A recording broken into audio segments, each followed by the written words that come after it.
switch nya manual dito. Try natin kung iikot ba.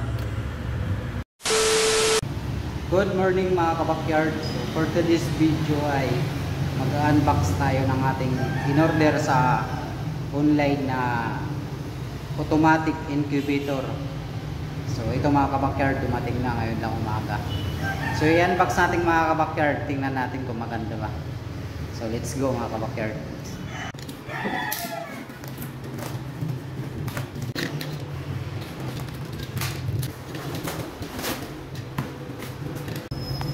So ito na mga kabakyard, nabuksan na natin ang ating incubator. So okay naman ang yung pagkabalot. Ito konti lang naman na normal lang to sa sa courier. Hindi naman masyado, konti lang, parang na lang. Pero dito wala namang damage. Yan mga kabakyard, buksan natin.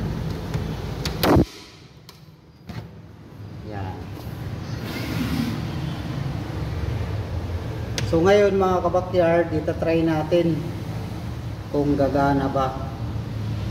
So ayusin muna natin sa loob mga kabakyard. Yan siya.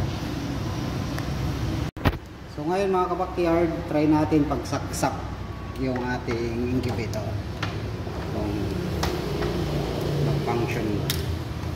Yan, saksak muna natin. Yan.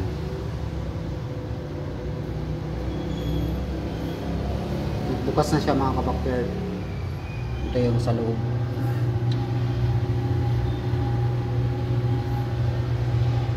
So ayan mga kabakyard, function naman yung thermostat. So try natin i-manual ang tawag nito, yung incubator, kung iikot ba yung sa egg tray. So sa pag-turning ng itlog, try natin mga kabakyard, buksan natin.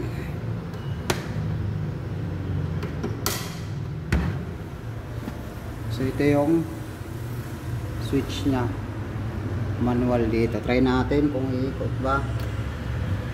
Ayun.